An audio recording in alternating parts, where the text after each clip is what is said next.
Where have you been this weekend? That's a challenging question. So I sent Phil. I was out down the Med on a boat, and just to wind him up, I sent a video of it. But it was no warmer than this in fairness. No. But anyway, yeah, work hard, play harder is my motto. It's all been a little bit too much work of late for me. And it always is. I mean, there will be a question later on. Yeah. I'm sure someone in here will have posed the question on work-life balance. Yeah. I think you've got that pretty nailed, Mark. I don't think I have really. And I struggle. I suppose most landscapers struggle with it. When you really love and you're passionate about what you do, it's really hard to drag yourself away.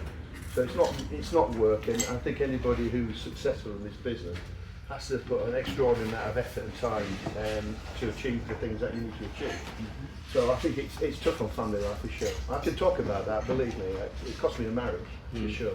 So you know, I struggle with it.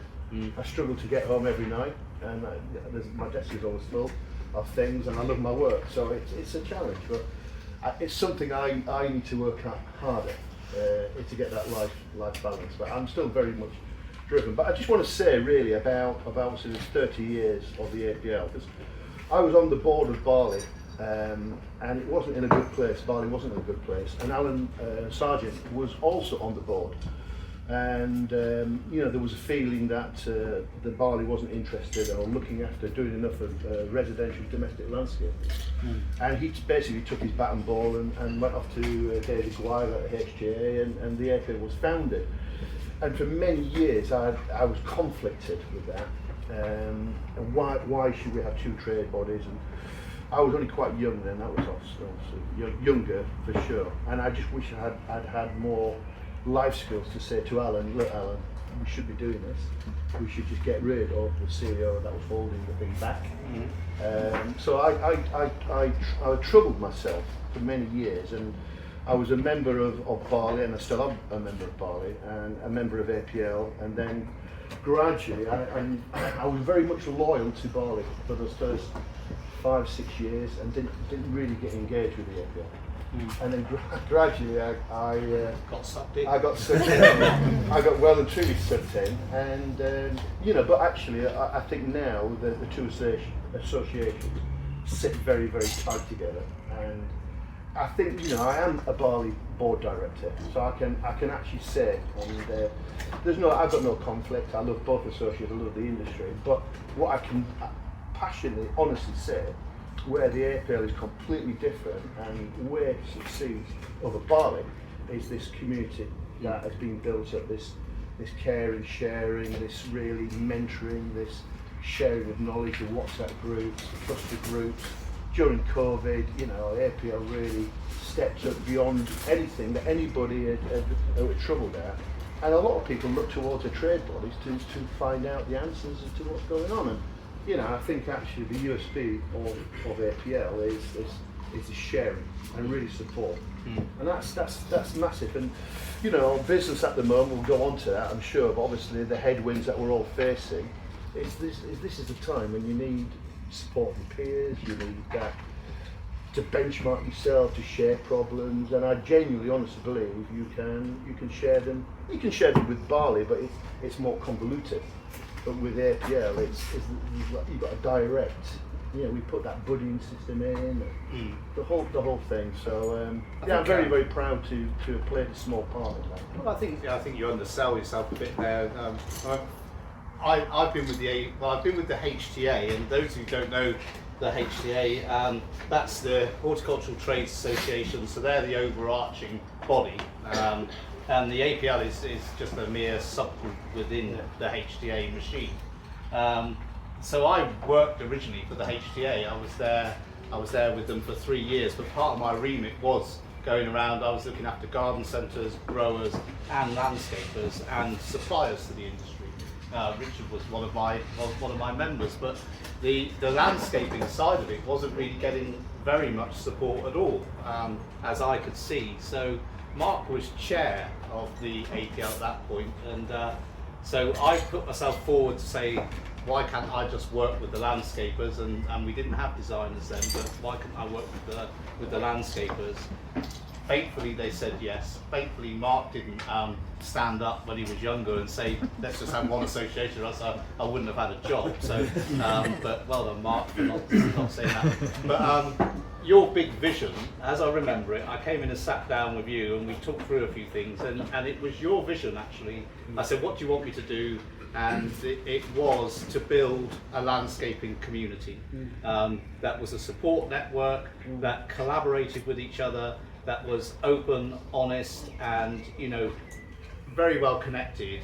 And then when we got our own house in order, then was to go and connect with other associations and trade bodies like Barley, SGLD, LI, and all the rest of them. And we're on that journey now. And I think it really works. I think there's certainly no conflict between Barley and APL. I think certainly I'm on the inside of Barley, and I know it shows a massive respect to what the APL is doing. So I actually think, all my doubts and worries and fears are being forgotten really.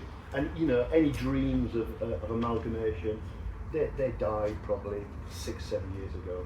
Yeah, I remember the meeting. Well, we did, and there was a feeling that we should amalgamate and just have one trade association. I mean, obviously for us as a company, we've got 2 trade accounts, we've got 2 subscriptions, which is silly really, to be fair. And I'm not the only one, there's a lot of joint memberships, but as I said, I'm over that, and I think actually I can hand on my heart say they do very different things actually. They do very different things, but I think that going back, when business is tough, it's probably one of the easiest things to look for low-hanging fruit to cut, where do you cut costs? And that possibly subscriptions, and I know Barley've lost a lot of members, so it's, and I think that's probably the worst thing you could do. Yeah. Is cut your membership, because it's a very lonely affair running a business anyway, certainly a landscape business. And I've been active in trade association, massively active, back into the early 80s. When I used to run Squire's Landscape, when I was only 21 when I was running that business for somebody else, and I went and I met some friends that I've still got to this day, and really good friends, and the networking and the intel that you can get from those cluster group meetings, it's phenomenal. Yeah, it's just really good business intel. So I've always been incredibly active. Yeah. Quick show of hands actually. Who isn't a member of a trade association here? Right, Mark. Yeah, I mean, as I said, we'll come and see you after. Discounted rate tonight. No, I'd be interested to know why. Why? Just don't see the need, don't know a lot about them? It's just something I've not got around to doing and intend to, but just, Yeah. Came to the APL Awards, he absolutely loved it. well, I mean, you look at the APL Awards. I mean, that APL Awards used to be. I remember going to a pub outside of Birmingham for those APL Awards, and now look at it, it's probably one of the most elite awards in the calendar. I go to the Barley Awards, but the Barley Awards is too big, it's impersonal, there's 1,000 people there. But the APL Awards it's just full of friends really. Yeah. And it's just a great venue. And we've talked about that, and it'll come very soon that you will not be able to get a ticket to the APL Awards. If you don't book it, you won't get in. Well, it's not a bad place to be. We already sell out a month before the date now, and that's getting earlier and earlier each year. So that's really good. No, thanks, Mark. And so we're on our 30th anniversary, and the APL, for those interested, is in a very good place. We're still recruiting more members. We haven't. Funnily, this year we haven't lost that many members. We've lost no more members this year than we would on any normal year, and we were really bracing ourselves to thinking that we would. There's always next year. I do believe there's part of me that believes next year is when things are going to bite a bit harder, but we just have to keep delivering and supporting. I think it's perceived value for money, and that why would you leave your favourite club? Yeah. And that's how it is. It's not just a trade body. It's a collective of really cool people that have got the same passion and same issues and same problems as you have. Yeah. So, I mean, we've touched on business, and we don't want this to be a depressing evening, but business is. Stop smiling, Steve. Steve wants it to be a depressing evening. But this industry is. I don't know how many recessions have you been through? Not saying we're going through a recession. No. How many have you been through? Well, certainly two major ones in the early 90s and late 90s for sure. And this is not a recession. This is different. Yeah. This is global events. There's a lot of strange things going on.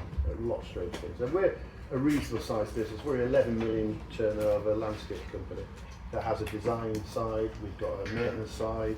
The maintenance side is pretty resilient proof. If I'd had I'm not a great businessman, I'm a great landscaper, but I'm not a great businessman. If I had been, then I would have focused on growing my maintenance business, because that's a cash cow, and that's my exit, a profitable exit out of that business. I can't tell you how many gold medals on my walls there are, certainly 100 plus, 150 probably, but they're not worth a huge amount of money, is the truth of it. So, for any young landscaper, that I would say, focus on the maintenance as a core part of your strategy. Losing the track of what the question. It's an age thing. Yeah, it is. Absolutely. We were talking about resilience, and you started talking before I completed the end of my question, really. But it was really, I've heard you talk before about diversification, doing what you do really well, branding, standards, all those things. Yeah. What are Landform doing at this moment, to push back against these headwinds? So people might look at us and look at that we've got the Midas touch, or I don't know people's perceptions of looking into a brand, but we've got issues. There's growth pains. We've got probably just around about 90 employed, which is a big payroll across them. Probably 40 on maintenance, and then the backroom office. We've got a backroom office of 15 now, and that's a huge overhead. So growing your business is like climbing stairs. You plateau, you get level, and Richard's on the early starts of growing his business. And then you get more forklifts, you get more lorries, you get and it just one thing just leads to another, and then you employ people, and you get your HR, and all these things. Just think, she's a fucking creative monster. Is the truth of it. But I think the problem is for most landscape businesses, you'll make a living, but you'll never grow a business or make a good living without employing people. So, what business, what model do you follow? We have got a very traditional model. We've got guys in vans and lots of equipment and a yard and all the stuff that goes with that. But if I'm really honest with myself, I think possibly our future will be to grow our sites using specialists, subcontractors, but with a very small core of very committed, loyal Landform people to grow that, so we can ebb and flow and contract and expand ourselves. But I think really to not lose those core values of customer care and Richard, and I know obviously the way that you do business, Richard, is that you really focus on customer care, and that's people know that, and people talk about that. So I think actually customer care, get it right first time. That's why I love to do Chelsea, because it really teaches to deliver something world class, one shot. So through that core of our business is get it right, and it's not a perfect business. It really isn't, and I get deeply frustrated and angry with myself, not others, when we fail to deliver that, and that's on a daily basis. It's not this utopia, this incredible slick machine. I'd like to think it was. But about the rest of you, I'm gutted now, aren't you? Wasn't it? Well, we thought it was, otherwise. We have others. Take a pic of the whole tent here. Would anybody believe if I said this was like, we're doing this job? We put in systems to try and help us deliver that. So we work to an ISO system, and that has been a really good system for us to put in. Well, we had a lot of people who were resilient and didn't want that system in our business, and fought against it. But by just nurturing and pushing and a little bit of Yorkshire blood, sweat and bullying, then we've delivered it. And now those people that were anti it are really champions of it, actually. Right. Really champions of it. And people like you will never change. This guy will never change. He will never adapt to the system of control, of order, of what we need to try and do. And they do. Right. So for me, what Landform has to be, we can't compete with probably a lot of the guys in this room because of the overhead we've got. Yeah. So what I need to do is get into a small pond where there's not that many people can do the kind of stuff we do. Yeah. And with that goes a lot of things like accreditations. So I want to be known as an accredited-driven business. Yeah. So we've got trade bodies, we've got construction line, we've got ISO, we've got plant healthy, we've got this, we've got that, and they bolt on, and then it becomes. I do feel that on these larger projects, people are getting risk averse. People are saying, well, you know, X, Y, and Bill and Ben Landscapes are really lucky guys, but where's the risk? If I'm going to recommend them, I'm at risk. So what's the proof? The proof is obviously fiscal stability, but also have they got all the tools? You know, things like the ISO. It proves that you can deliver to a system. So for us, our future, and we're in a dangerous position, our company, because we're neither small or we're neither big. So we're in that dangerous ground in the middle, and that's not a great place to be. No. So for me, I'm very assured that accreditation is the way that we can get on limited tender lists, and limited tender lists mean that potentially you're dealing with people who can price the same job. Yeah. So I've spent most of my life getting away from the crap that's in landscape. And let's be honest, everybody here is not crap because you're invested and you're interested in learning and you're interested in business. But you and I know that around every corner there's people just doing shocking work. And I've tried my best to get away and run as far and fast away as I could. And at times it's costly because maybe I've got over the tiger's tail and maybe I'm doing something that is too complicated or just gets away from me. So I still look at every job that we do. Yeah. And people like surprised at that because I get around a lot. I pack a lot into a day. But for me, I'm looking at the risk to the business. You know, can Mark Gregory, can Landform build anything? I genuinely believe I can build anything. Given time and money, I can build anything. I am that confident, but it's not about that. For me, it's about, is it right for our business? Can I make money up from it? Okay, so basically I live on a code of 3 things. So every job has to do 3 things for me and for Landform.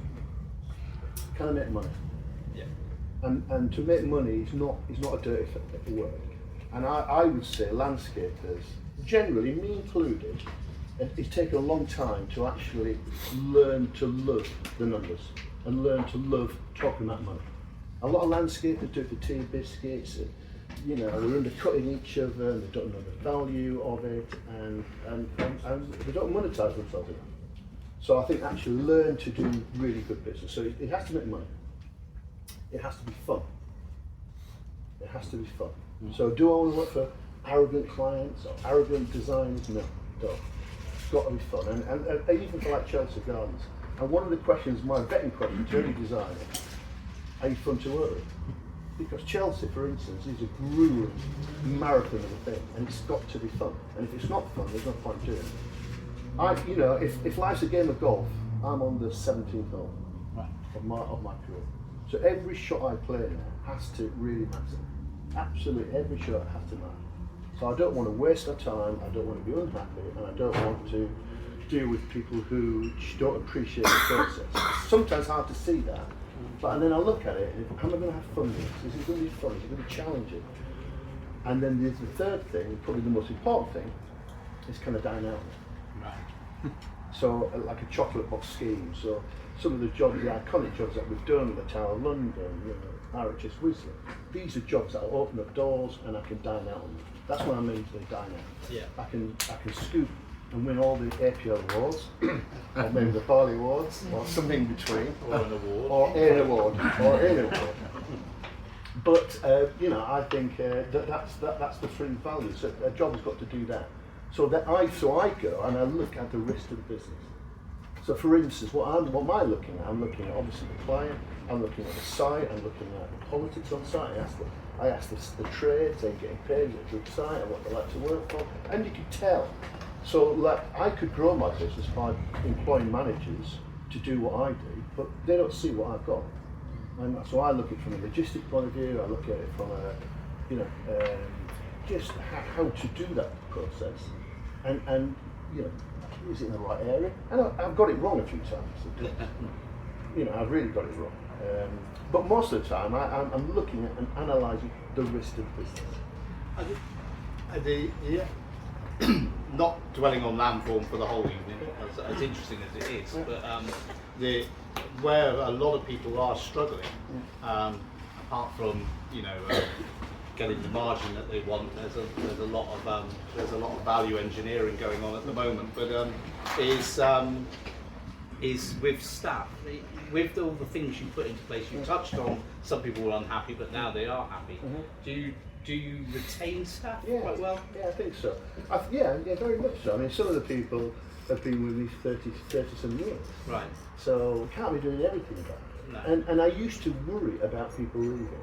I used to really worry about change, and now I don't actually.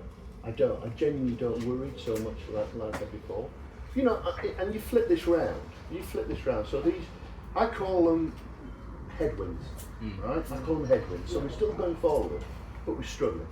We're struggling. Our pipeline isn't as full as it should be. Yeah. And I've got 2 full-time estimators, and they're banging the stuff out, but the conversion rate's a lot slower. We go through value engineering, it's we phase it. We get the odd guy who comes in who blows us out of the water because they're panicking and they're just buying the work, and that fear goes in. You hear some horror stories on the commercial market now, that people are just literally going below cost just to keep their staff together. But on the flip side of that, if you want to be, glass half full, glass half empty, the flip side is it stops the guys knocking on the door, want more money. The worst thing that could happen to us was COVID. COVID, where everybody could fall out of bed and fall into work. And with that came a lot of pressure on our guys. They're getting hung up by guys with subcontractors. Come work for me, I can pay you X days, and we get shitloads of work. And one of the issues for us was to make sure we keep them.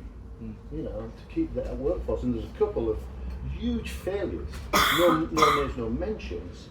Were APL, it might have been APL members actually, they might be joint members, but went bust because they lost the staff. They could not fulfil their jobs. Yeah. So actually looking after the corporate, but actually headwinds and recession is not a bad thing. No. I mean, I always used to say that we trade better when the going gets a bit tough, because everybody focuses a little harder, just tries a little bit harder to get the jobs across the line. And you don't have the beating of guys wasting money. Everybody focuses a little bit harder. Yeah. So I think a recession sometimes it plays out the crap as well. Yeah. So I don't think it's all bad. It's not all bad. No, certainly isn't. And just then we will move on. But you talked about pretty much your exit strategy in your maintenance business, and we talk about this. We do the APL does a business development program. We do part of that development program this year is a focusing session on exit strategy. The actual maintenance side of your business, that is your exit. Well, I mean, it's, as I said, I get probably a letter every month from that, because we trade as a separate company, and that company's accounts are very, very good, because there's no ups and downs of a landscape company. So I get an interest probably once a month to buy that company. So is my company for sale? Yes, it was for sale the day I started it, actually. So am I going to retire? No plans anytime soon. Would I sell the business tomorrow? Absolutely, 100% definitely for sale to the right person. I wouldn't be interested in selling it to an equity company or anything like that. But and my management, everybody knows you know, I'm 65, so writing's on the wall for me. So I have to. It would be irresponsible not to make it. But you know, utopia to me is getting to 70 and doing 3 12-hour days and then playing the rest of the time. Yeah, absolutely. And if I can retain, you know, a percentage of the business, then great. If anybody knows, anybody wants to put you in a deal. But no, it's absolutely, because, you know, I love my work, and as I said, I think my fear of getting old is thinking like an old person. So, you know, I think one of our successes, or my success, is just being surrounding myself by young, bright, really energetic people, and then really directing them. And I'm way by far the most senior person in my business. Yeah. Excellent. We've talked a little bit about recession and the tough times, potential tough times that are ahead of us.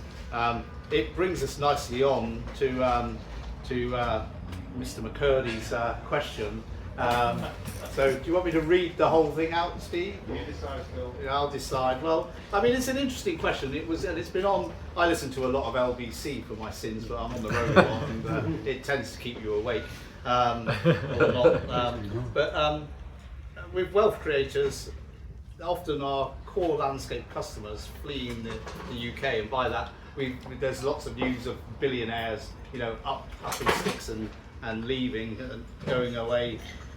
Where they can get a better deal for their taxes and things, and then a little bit controversial here, depending on which side of the fence you are, with this government taxing to death those of us that are left. I like the choice of words there, Steve. How bad do you think the economy is going to get, and what are you doing to ensure that you survive till we come out the other side? This is Steve's question. Well done, It's for a friend question, that is. Yeah.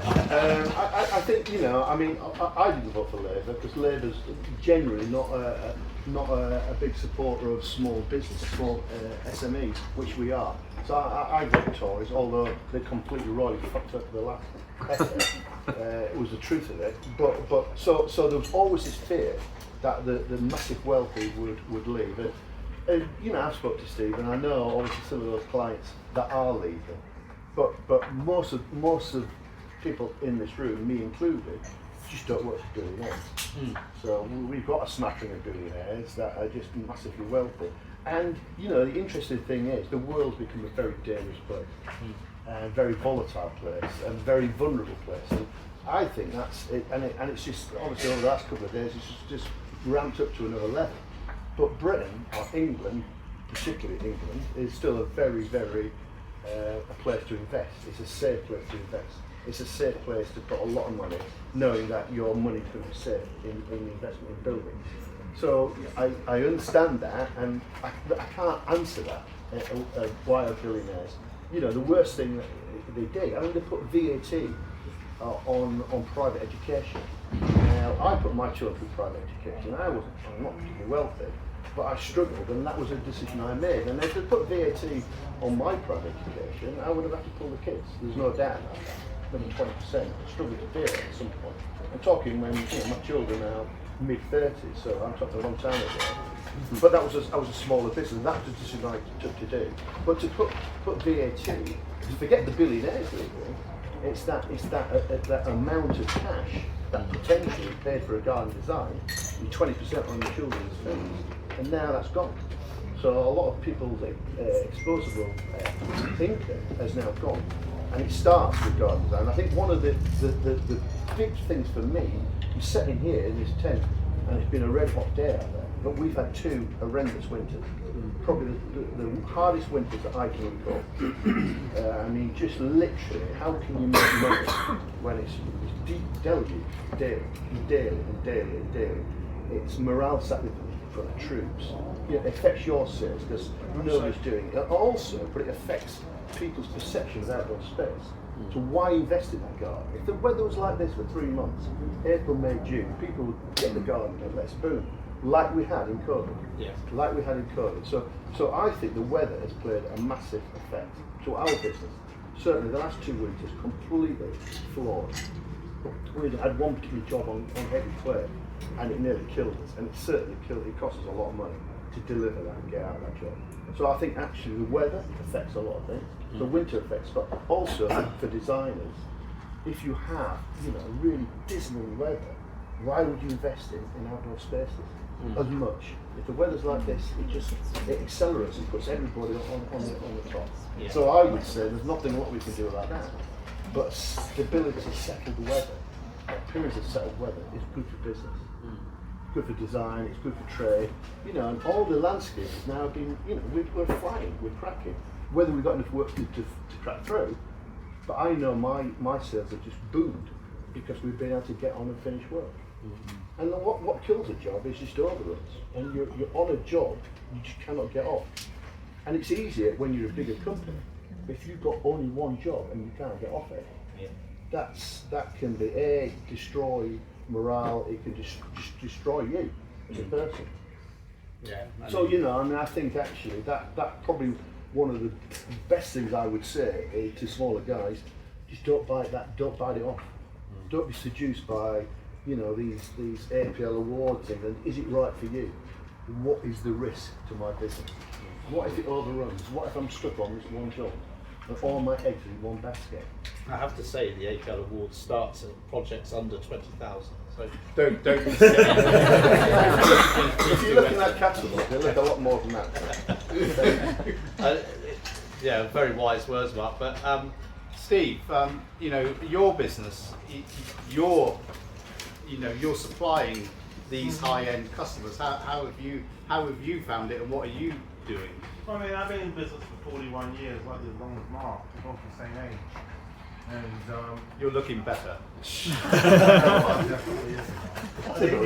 I've been through quite a few recessions in that time, both in the States. I lived in the States for 19 years. I'm here, and there's no doubt about it that our industry is full of lovely people who love what they do, who are very creative.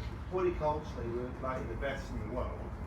But the problem is we don't get taught business at school. Do you know what I mean? And we go out and we try to look at what Harry's bidding it for, and I don't undercut it.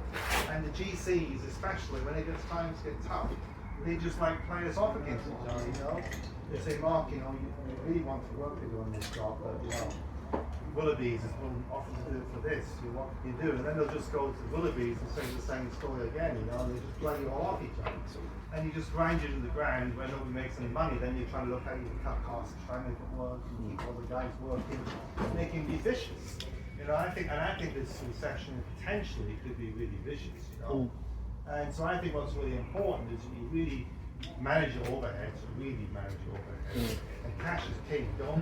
I have very little debt. I mean, I was a landscaper the first time around, and so I've been there. And it's very easy to look at all this lovely kit, often you wonderful deals, no payments for 3 years, all sorts of stuff. When times get really bad, and you can suddenly, get yourself, drive your monthly HP up, and you've got all these employees to pay, and NI's going up, and everything else is going up, and you're robbing Peter to pay Paul, because all you're doing is taking a deposit from a future job to pay the bills from the last job. And before you know it, you're so far behind, you can't tread water to get out of it. And you go bust in the end, and you have lots of sleepless nights getting there. So it's really important, I think, to really cost things and really take the time. If you don't have the skill set yourself, get someone that does. Because I think otherwise, there is always good side, you could argue, that you'll get rid of some of the rubbish, which I hate to call contractors rubbish, but there's always somebody that you feel is always doing a poor job and they will fall by the wayside in a bad time. But you've got to make sure you survive yourself. Yeah. So I don't want to be depressing, but it can be really positive if you prepare for it. You know what I mean? Because if you don't prepare for it, it'll be depressing. I would agree with you in the 90s recession. Was personally, I lost my house and everything, so it wasn't a great time for me. But for the nursery I was running, it actually was a really good time in that we focused on the business really, and we made it so lean that when we came out the other side, we just flew. We had everything in place, and I think that recessions can do that for you. They can make you really look inwardly at everything that you do. You start to pick it apart, and you don't need to get rid of everything and trash everything, but you start to just nip out the bits that are costing you money. Wastage was our biggest one. Yeah. We wasted so much stuff, and I bet you in amongst you as landscapers, it's a different type of waste than crop growing, but I bet you there is lots of wastage in your business that you could physically get rid of, and it would send that profit margin back up again. I mean, I was in a meeting. Kyle popped into our office today, and we were in a meeting with my directors, and we were looking at at the future. We were looking at the business model. We were looking at ways. We were looking at overhead costs. Do we need to? So because everybody, and if our pipelines are slowing up, and our sales are not there, you have to cut, and sometimes you have to cut deep and hard. And some people just skit around the edges, but we're not cutting yet. But we're looking at a pipeline. We're looking when we would need to cut, and how deep we would need to cut. So I think you can't stick your head in the sand, and if things are going wrong, I think you need to action. So do you actually need that kit? Can you sell it? Can you sell the kit before it gets too bad? And I'm with Steve. I think we're in for a rough passage. I'm not a doom and gloom person, because I don't think you can do what we do with being like ultra pessimistic about it. But you've got to be realistic too. And it's tough trading. I went to the HTA Garden Centre conference, and I was asked to speak on behalf of Tremayne, and there was an economist stood up there, and he was very, very good. And he was doing a lot of predictions, and they weren't all negative.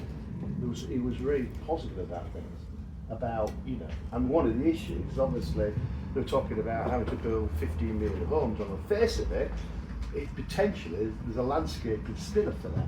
But reality is, there ain't enough labour to build 15 million homes. Nowhere near enough labour. So it's fantasy. It's actually fantasy.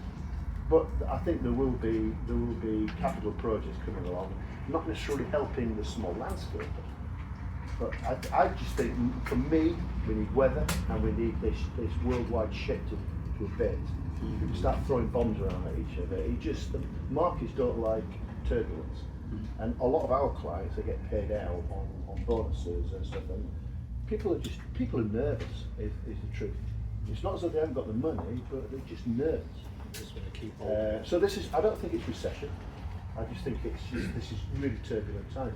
And let's not forget, we're still trying to come to grips with trading out of Europe, and we're still getting over COVID. And a lot of businesses are not fully over getting over COVID. So I think there's lots going on to make the perfect storm that we're in right now. Yeah. Listen, we had some questions that were sent through, and I know I appreciate you getting on in time. Got half an hour just before dinner. Half an hour before dinner. I want you to walk around So I 15 think, minutes. I think the right one. Can I just say it? Yeah, go on. Is that all right? Go on, shoot. Yeah. Sure. You have to stand up though. No. Come on. Standing the microphone. up, All right, order. no. My question is that in my business, I feel like I'm the one holding it back, and that's not to say that I'm, like always I'm off the tools.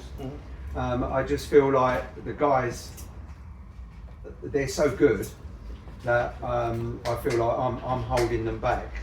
Very honest you to say that. Yeah, but I don't know what to do, because it's all running well, we do well, everything's all fine. But I want to take the next step, but what is the next step? Is it me that needs to take it, or I don't know what? So what my question is. What do you feel you're missing? Why do you feel you're the handbrake on your own business? Because of my ability. Ability on what? Numbers, or strategy, or sales? Keep going. Are you trying to micromanage him too much? No, I don't micromanage the sites. They're very much, they do what they do. They've got the design, and they crack on. I go and visit the sites and stuff like that.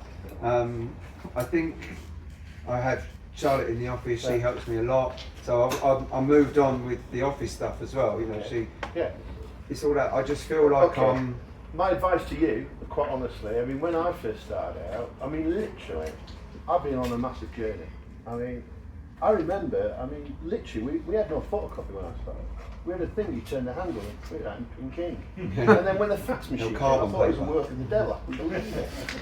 And then I was the first person to have a mobile phone. And so I've been on a massive journey. And the thing is, it was slow, incremental changes. Now, it's moving at pace. The point I'm trying to get to is that there was no business coaching when I was started out. And I'm with Steve.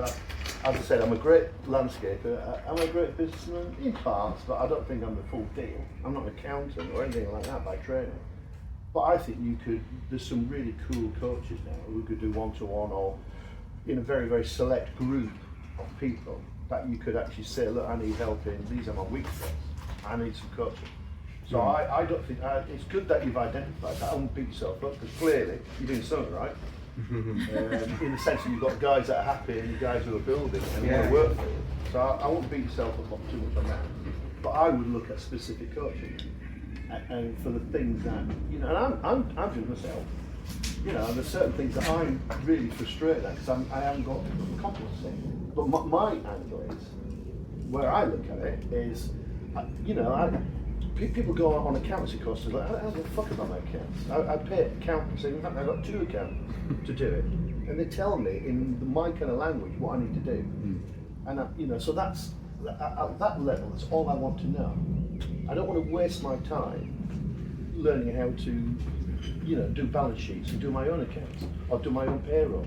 Just sub that out. And so I now cut to the chase. What I'm really good at is looking at a job and saying, that's the way to do that job. You know, be it the Tower of London, be it whatever. And I'm focused on my skill set, which is that going out front and looking and selling. I love what drives me best is being the underdog and going in and pitching against, I don't care who they are, and pitching for that piece of work. Because passion sells. People buy from and it's used. Do you think a smaller business like mine could have that sort of person that so that I go out and do the sales and then pass it down the line? You've got to get to that. Yeah. And that's a big mouth to feed, and that person might be a self-employed person. It might be ad hoc. It might not be a full-time person to do. You know, and you can a lot of people will help you with that. There's lots of different Rotary Club, Lions Club. There's loads of different organisations. You possibly don't even need landscape help. You just need somebody who can either sell, if that's the weakness, or... No, I think I like to be in front of the client. Yeah. So I think you just need to pour your soul out to a business coach, somebody really good. End up crying on some big leather couch. Be careful on that one.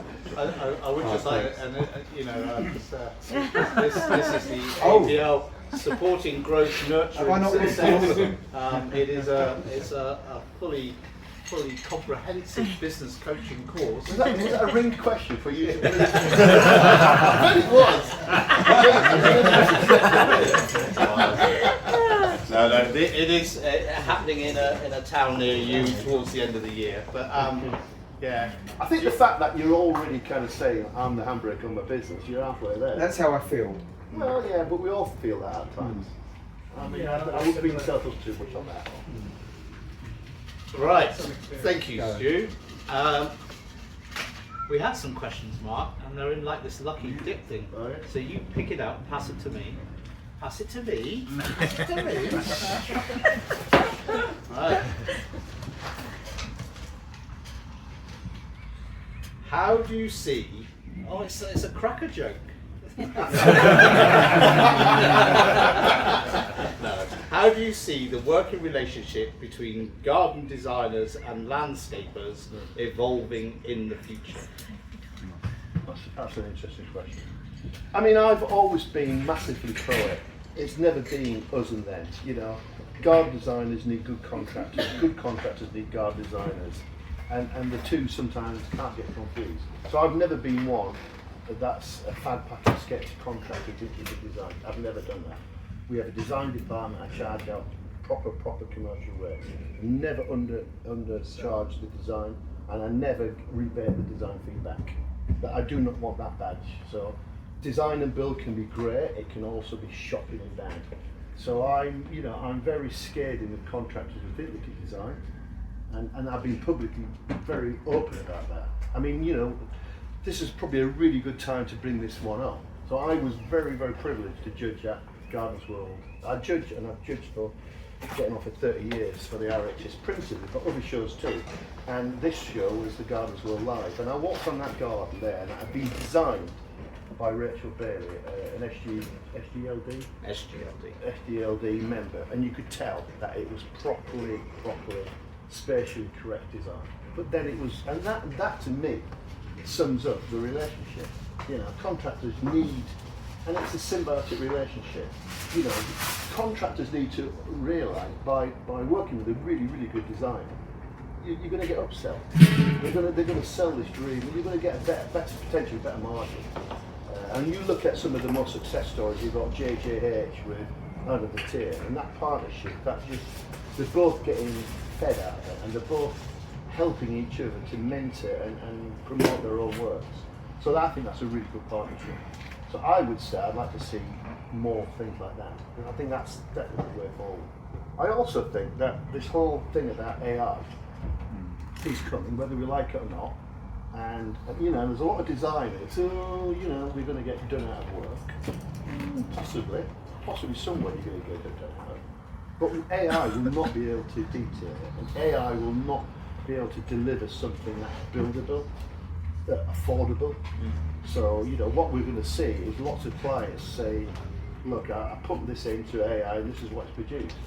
And some less educated clients will say, that's what I want, because that's what AI told me.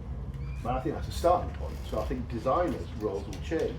Designers will then say, well, that's fine, but you can't build that, and you need detail.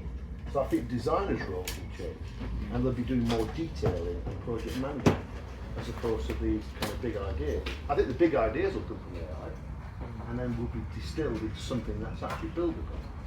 And I think actually contractors who think they can design, who can't design, I think they'll always be there, and they'll always be a threat to the pure design and build. And I think that with relationships like Adam and Justin, they're the way forward, and quite inspiring too. So I think there will always be an us and them, but not on my watch. I've never ever been of that person. Everything we do in our business is through the design process. I must admit, I mean, the conversation of designers and contractors and that whole relationship has been going on for ever since I started running the APL, and 10 years ago, it was quite an angry conversation, wasn't it? It was quite hostile in the room sometimes. Well, not from me, wasn't it? But not from you. No, because I don't get it. I really don't get it. The point I was making is it was quite a hostile conversation, not from you. I don't remember it being hostile. There's always contractors slagging off designers. Yeah, exactly. And actually subsequently, there's SGD slagging off contractors, Yeah. and actually even saying out in design classes to graduate designers, never trust your contractor because they're a bunch of thugs and thieves, and I've heard that, and it's like, come on, really? But where I was going with it is that over that 10 years, and particularly in the last 6 years, I think, that relationship with designer contractor has become much stronger, much more collaborative. It's a better understanding between both parties. And I know that a lot of APL members, when I first started running the APL, and we only had 140 odd members then. We're up to 360 or so now. But most of those members now, they only want to work with designers. We've got 75 designer members who want to work with APL. Well, why wouldn't they? Yeah, exactly. Because they're selling the dream. Designers sell the dream, and we deliver the dream. Yeah. And a designer who disregards a really good contractor, and I don't think they do. No. But the issue for me is I look at some of these forums and I just think, Jesus, I read some of this stuff, and it's shocking. It's actually shocking, the stuff that I read. And I think it's interesting. Just a very, very quick story. I went to look at an APL garden that had gone horrendously bad. I can't remember who got me invited to go. and it was a train crash that happened. It was a job in Essex. I can't remember where. It was on heavy clay soil, and these APL contracts, I can't remember who they were, but they built a beautiful garden. But what they'd done is they were naive in the way that they built it, and the garden designer hadn't been put forward to project manager. So the garden designer had done the master plan, but there was no detailing. And the client, who was a bit sharp, said, well, you know, these guys, if you're saying that these guys are as good as they are, the APL members, and they've won these awards, why do I need you to do all the details? So basically, she got put to one side. Thankfully, these guys then got this scheme and delivered it to what they thought was right. And they completely messed up the specifications. And it was the perfect storm. It was on clay, there was new oak trees on this garden in Essex, and no irrigation, and the thing just literally ripped itself apart. Ripped itself apart. Never seen a job. Maybe £120,000 of defects, and it was hostile. I mean, the client was just on the buzzer to push to go for litigation. The contractors were losing sleep, and it wasn't a good. And what I did, and literally naivety, that everyone is blaming the stone supplier. It's nothing to do with the stone supplier. And literally £280 from a local structural engineer got a specification on how to build that garden. And from that point, it was like, Jesus, the APL needs to do something like this. We need to have this budding system, because they hadn't done it out of sharpness or undercutting. It was just complete naivety. And in the end, the only way the way I did it was get the client to repay this contractor to redo it. And he looked at me shocked. And I said, look, if you push that button right now, they'll just roll over and die. And it's going to cost you a lot more than I'll put on pressure, on peer pressure, to get them to redo their fuck-ups. So basically, that's what I did. I got the client to actually underwrite a certain, he wasn't happy, but he actually saw the reasoning that these guys didn't have anything, had a few vans and a few diggers. They were just rolled over and restarted, and he would have had nothing. But the pressure and that. So the bottom line is, contractors need designers, whether they think they do or not, and designers need good contractors. And if that client had paid for a structural engineer's drawings and bits and pieces like that, everybody would have lost sleep. And I suppose that's the thing. I think it's that really sums up to me where great design and build should be. So, Andrea, you asked the question. I can't see what you are, but there you are. You asked the question. There are 5 more of these. Yeah, I know. I'm hoping we don't pick the next one. No. But I think 15 minutes. I think how much? 15 minutes. 15. Come on, Phil. Back. right, pass it to me. Let me get it out first. There we go. Oh. This one's in. Do you see the APL growing organically, or is there a drive to persuade landscapers to see the merit in joining and educating the general public about what the APL stands for? It's an ongoing battle, isn't it? It's an ongoing budget for a HTA to throw money to. How do you target the public? You know, I think by case study, by doing things like Gardens World Live, that, as I said, got gold, it got best construction, and what else did it win? It won something else, didn't it? Platinum award, yeah. So yeah, I mean things like that. That's a public-facing show. So I think if we're going to do things like that, and we get spin-off, then I think it's education. But that's a lot of money, and it's not an easy thing to do. But I think we all are ambassadors of it. We have to badge ourselves, we have to promote ourselves, we have to put awards in, social media stuff is a massive driver now. All these things work for it. So I think the APL, you know, I'm not part of the executive, but I'm not qualified to say this, but I don't think we're driven by we need to achieve 1,000 members. It's growing steadily. The fact that you're not losing members is a great place to go. I mean, I can say, you know, my strategy for the APL has always been that it will grow organically. When I'm at Futurescapes and people come up to the stand and they say to me, tell me why I should join the APL or convince me that I should join the APL. And I just say no. If you want to join the APL, then talk to me about the process, and I'll go through that. But I am not going to stand here and talk you into doing something for you to then join and then potentially leave after a year. You've got to really want to see the value in it. And we demonstrate that value, as you're saying, mainly through these educational things that we're doing now. So the garden that we're just about to start building, well, it has started building down there tomorrow at Hampton Court. It's a 14-15 metre long garden, 8 metres wide. It's a walkthrough, and it's basically going to be explaining the whole design and through to build process, encompassing all the new British standard. So explaining to the public exactly what it takes to build a garden properly, why it costs the amount that it does, and it's that sort of information that the public needs to know, but then landscapers and designers see what we're doing, and then they think, well, actually I need to be a part of that. So it is all about organic growing, and I think that's what the APL stands for.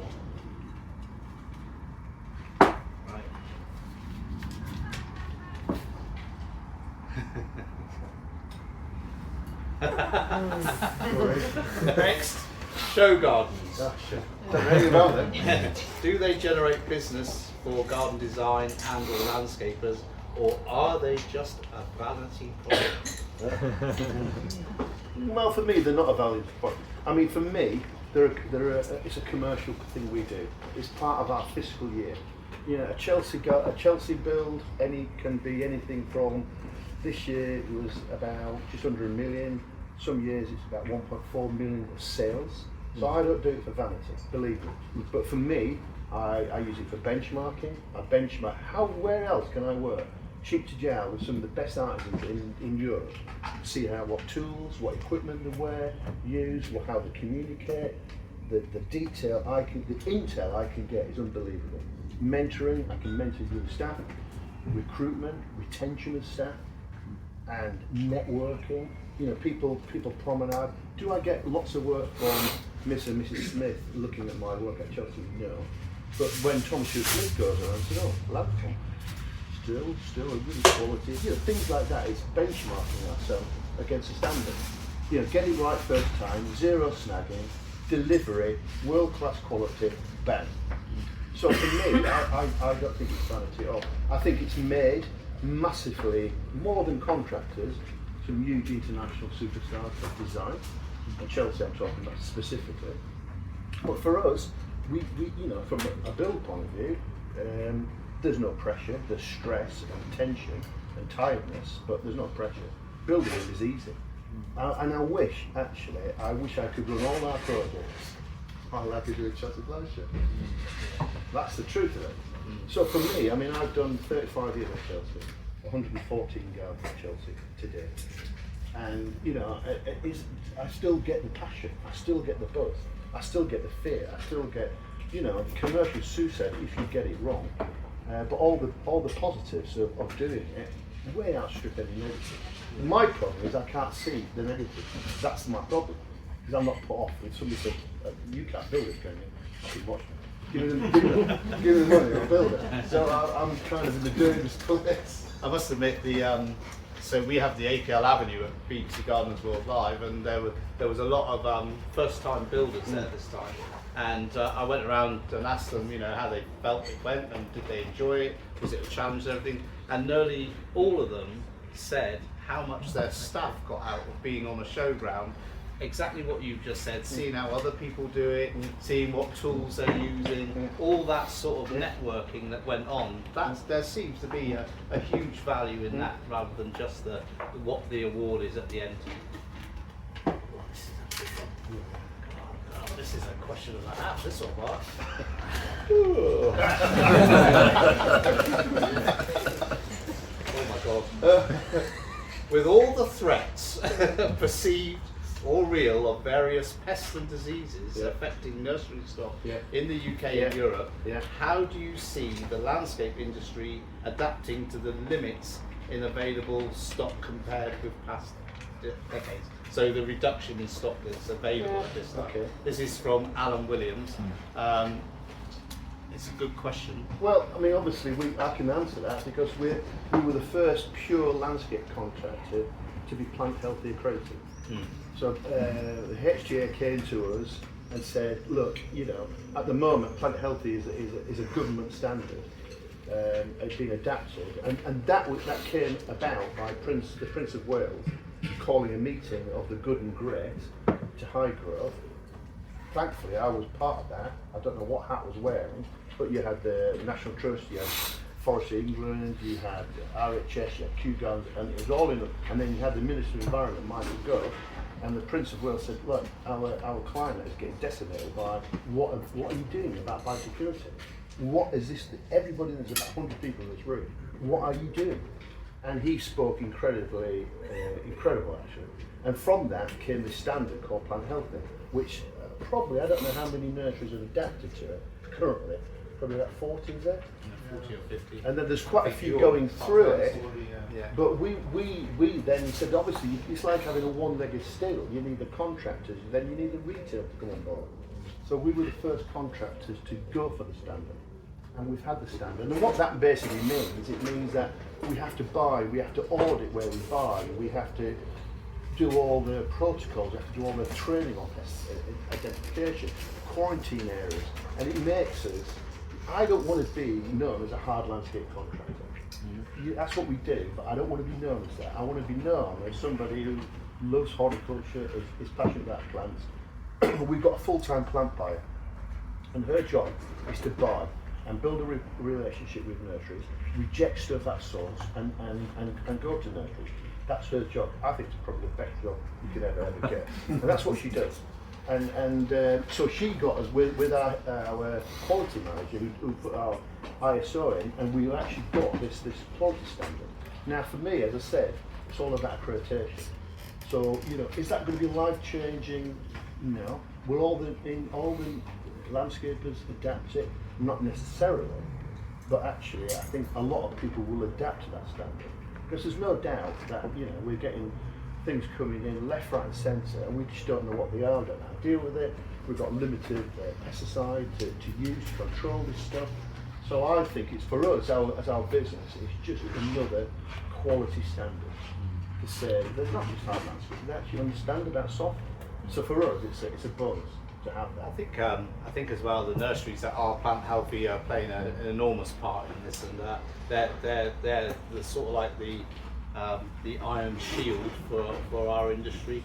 One thing I have noticed, and I don't know, you probably won't have noticed this at Majestic so much because you're into bigger plants, but a lot of planting now is going back to smaller plants, 2s, 3 litres, where you know there was this big thing of 10s and 15s and 20s. It's all coming back to smaller stuff again, and that's good for the UK grower, I think, because they've got limited space now, and they can grow. We are the best growers in Europe, if not the world. I think, you know, we've got great climate for growing, so it's I think climate shit, won't it? yeah, I think the landscape industry will adapt. Will adapt really well. Come on, Mark. No time for drinking. Last one. What do you mean last one? We've got another 10. If you want dinner, Come on, Phil. everyone's desperate for dinner. No, I don't want that one. I'm going to pick one now. Go on then. Another long one.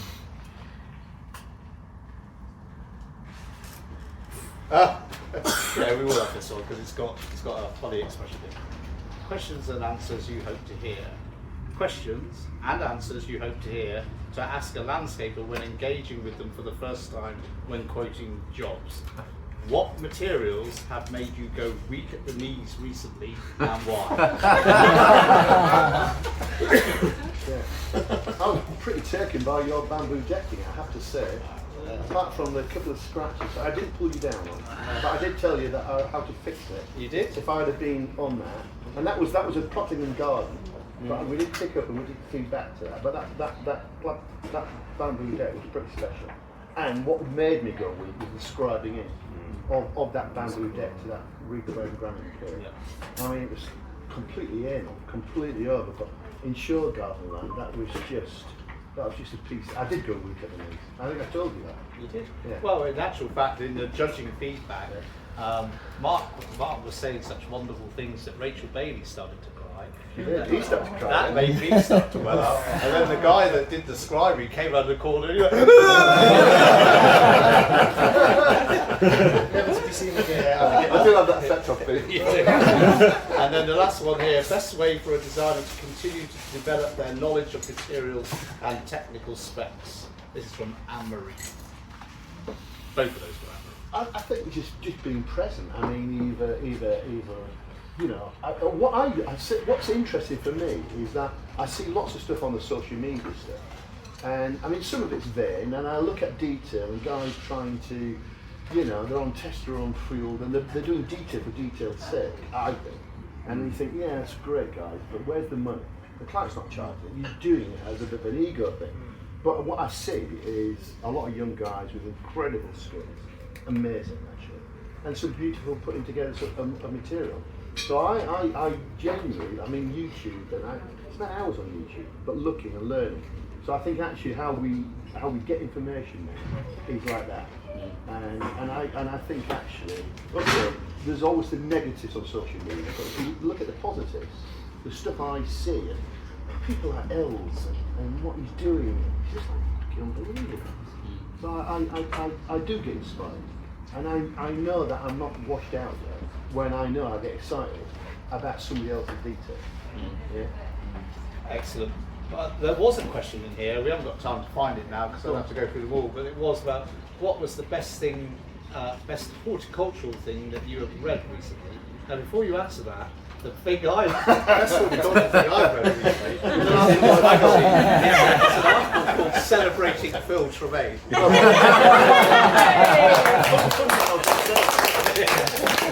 What? Yeah, you're the second most influential person. I was the second, yeah. And You never let me forget that. you were the first. Has anybody got any other burning questions before we break? I'll say like for like quotes. How does that fit into the industry? When you always go to a job and you want to put a price in, and they'll go, "Oh, I'm going to go somewhere else. You know, I'm going to price it somewhere else first." And then you like, well, think, is your price going to be? Is it going to be the same? What's interesting for us, I pride ourselves on the level of detail we do. And I think that's because I've been bitten before, and I used to think, well, there's way too much information. So we do full bill of quants on everything we do. Now, you know, they'll get our quote and say Landform, and then they'll take off the price and say this is what we want. So that can be used against you. But on the positives, when we're up in competition, that our quotation generally wins the work, because it literally tells the client that we completely understand everything is broken down. So, you know, should you give that much information? Should you weigh it up? If it's not there, if it's not written down, it's not being allowed for. So I think our quotations are probably one of the best sales tools we have. The level of detail we put in, and audited that detail. So, And of course, the you know, the BS 7533-102 will only help with you know, consistency in quotations, because all your clients, they should be demanding that the quote is, you know, relative to the new British standard. Well, on the hard landscape, that is. But you know, that should help. There are some people, aren't there, that we've talked to in the cluster meetings that are quoting now transparently, so they're actually putting in the, you know, the cost of what the materials are to buy and what their profit margin is, so that you know, everything is visible. yeah. I personally think that's the right way to go forward, because then, you know, you stand and live by that quotation, and hiding behind a lump sum is fraught with issues. Well, I thought that was allowed, and we all know landscapers are good at what they do, but their paperwork and their process isn't probably as good as it should be. Well, Mark, thank you very much. Thank you for a great discussion. Thank you for allowing us this time. I just want to thank you all, you know, for everyone's questions, and for Mark and Phil for your time and answers. So, round of applause, please.